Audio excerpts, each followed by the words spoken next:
Welcome back to Reality Asserts Itself on the Real News Network. I'm Paul Jay, and we're continuing our discussion with Professor Alexander Buzgalin. Thanks for joining us again.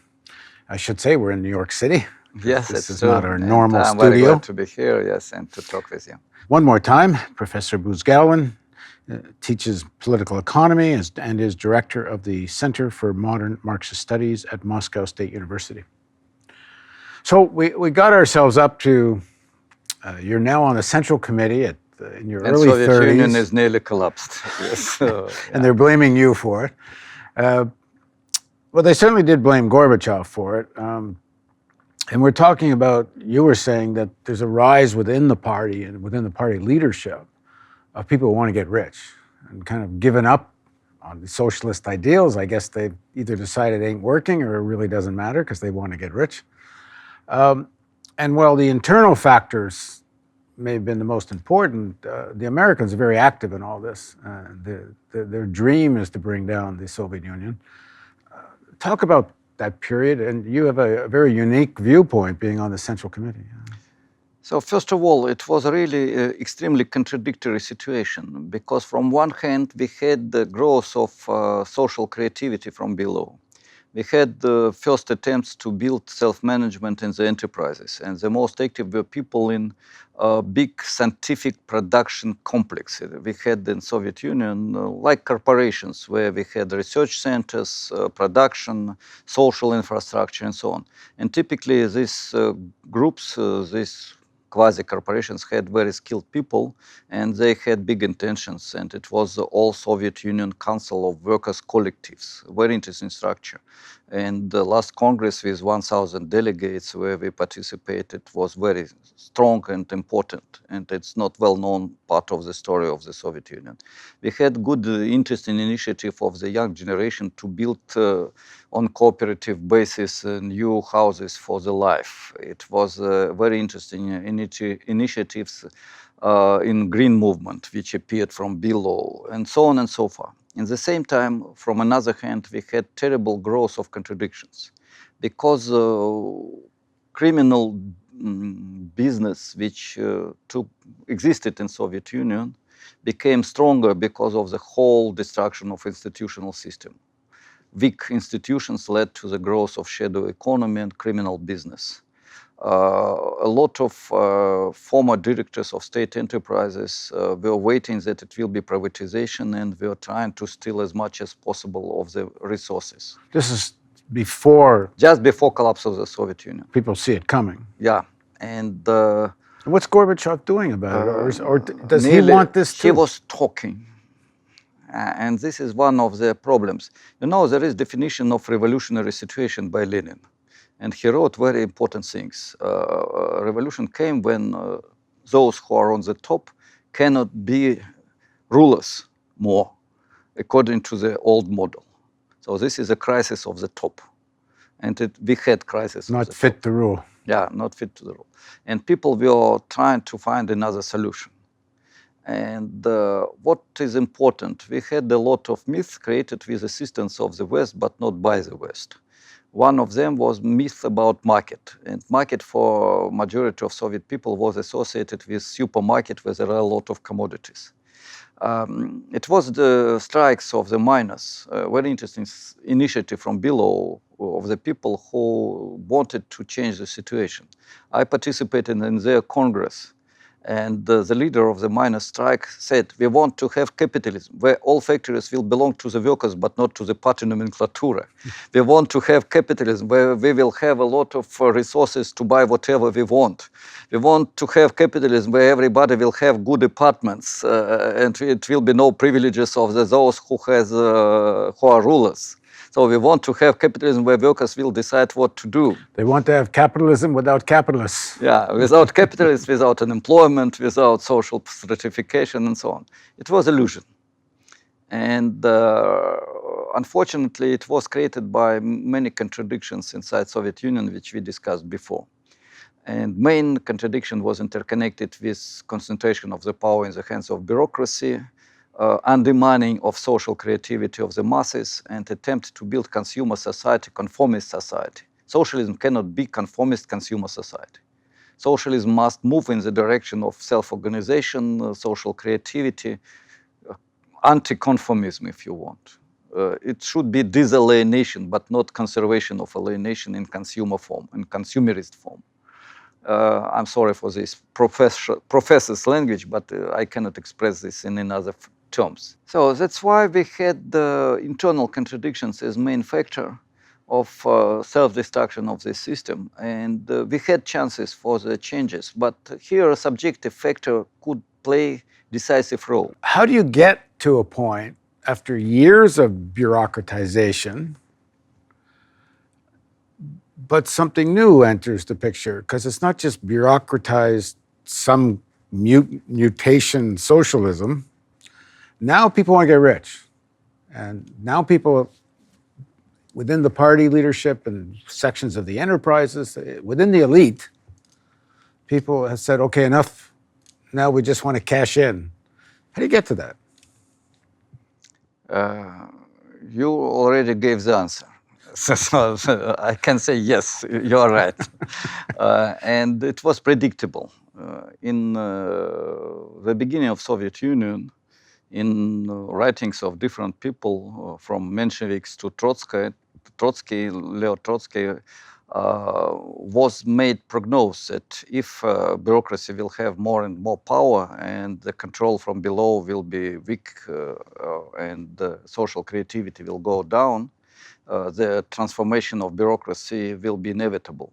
They will have intention to transform themselves into the class of private owners who has both political power and economic power and no limitation, no frameworks. Because even in bureaucratic period, in Brezhnev period of Soviet Union, officials on the top had the relatively small privileges.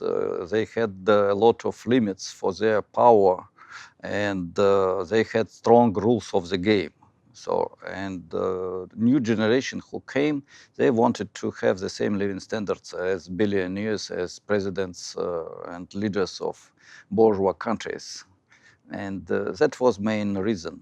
Plus, as I said, decline, degradation of social creativity led to the consumerism and conformism of majority of Soviet people. And conformism creates atmosphere where market system, capitalist system is coming.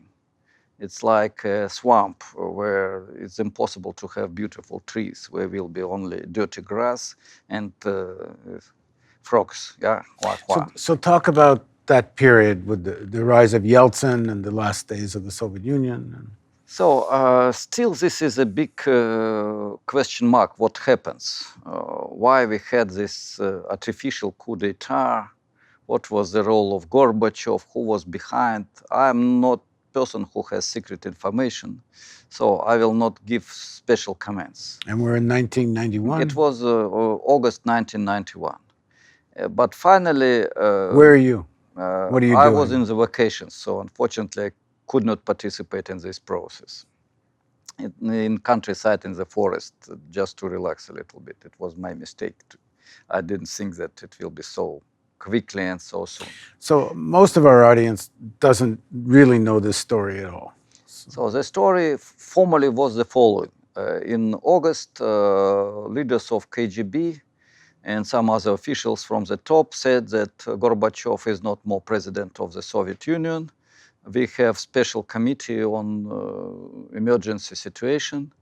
And Gorbachev was formally arrested in his dacha in Crimea, where he also was on the rest. But then they did nothing. So it's essentially a coup. It was coup, but leaders of the military coup must arrest the opposition, first of all. But they did nothing. Yeltsin came to the house where was Council of Russian Federation, Parliament of Russian Federation. People were walking in the streets with protests. And who is Yeltsin? Why all of a sudden Yeltsin? And what's Yeltsin the power behind Yeltsin? Okay, so that's another story. 1 year ago, he was elected as president of Russian Federation inside Soviet Union. Soviet Union had like states in the US, but with more powerful structure. It was republics, 15 republics, and Russia was the biggest and in the center. And Yeltsin was elected as president of Russia. So, and formally he has not too big power because republics inside federation were not so powerful as central government. But when Gorbachev was arrested, Yeltsin became in Moscow the key person according to official status. All opposition came to Yeltsin to protect against coup. And it was both really democratic forces and pro-bourgeois, quasi-democratic forces. To protect against a coup from whom? To protect Yeltsin against those who organized coup d'etat. KGB leaders organized coup d'etat. Protect Yeltsin from the KGB? From the KGB, yes. What did the KGB want? KGB wanted to stop transformation led by Gorbachev to rebuild Soviet Union.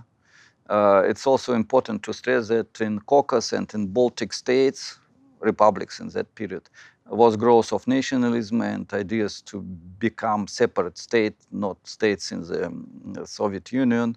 So the idea was we will use military force, we will keep Soviet Union, and all Gorbachev experiments we will stop. They said we will keep freedom of speech, but with limitations. These organizers of the coup, we will continue some market reforms. So the program was more or less in Deng Xiaoping style. And this is mostly driven out of the KGB? Some military leaders and a few people from top officials from the Central Committee. And they want to try to retain what's left of the Soviet state. Yes, yeah. Yeltsin represents this let's get rich yes. factions inside. Yeah. But these guys did nothing. They didn't arrest Yeltsin. Why? KGB knows how to arrest people. Yes, but they did nothing. There are different explanations. I cannot explain this phenomenon myself.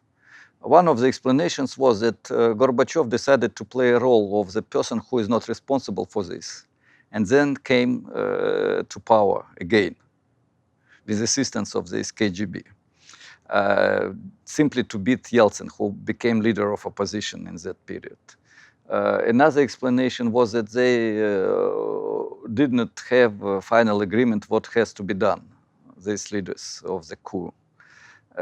But really nobody knows. It's a very strange story, very strange This story. famous photograph and video of the tanks and Yeltsin, what is that there? What goes on there? It was a few tanks and some soldiers in Moscow, but they did nothing. They were standing in the streets and do nothing. And the two guys who were killed. This is outside the parliament buildings, huh? Outside, yes. Yeah. And two guys who were dead officially because tanks killed them. Really, nobody knows what happens in reality. But I think the tanks were going back from Moscow, and they accidentally were, because it was crowd. And when they decided to move from the square, two persons were really killed. And then they were transformed into heroes. So this section of the KGB and army that arrest Gorbachev, they allow Yeltsin to come to power. Why? Because did they say, okay, we might as well get rich too? Really, I don't have explanation, as I said. For me, this is still big question mark. What's happened? No idea. The only what I can say, it's a paralysis, the total crisis of the power. And so the only person who was decisive and aggressive was Yeltsin. And you're on the Central Committee. Do they have an emergency meeting? Or the party just starts to fall apart? I didn't have time to come back from this village. It's Russia. Yeah? It's not so simple. Even for the member of the Central Committee, when I was back, all was solved. And the party also was paralyzed. It was total paralysis of executive and legislative organs. It was self-destruction of the elite. So you're sitting in your cottage on vacation. This is what? Is it playing out for you on TV? I mean, do you know what's going on? First of all, I didn't have any information. On TV, it was belly. All time only belly and nothing else. Yeah. When I received the telephone was not working. It was a real village, and it was one telephone in 3 kilometers from this place. Yeah. So when I found this telephone, I could not reach anybody in Moscow. So after one day, I went to the regional center and received more or less information. But when I was back in Moscow, it was nothing. Were you surprised or expecting it?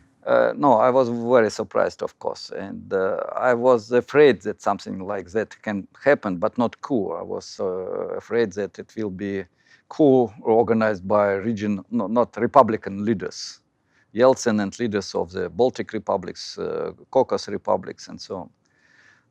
It's very... And you don't think the KGB was actually in cahoots with Yeltsin? I don't think so.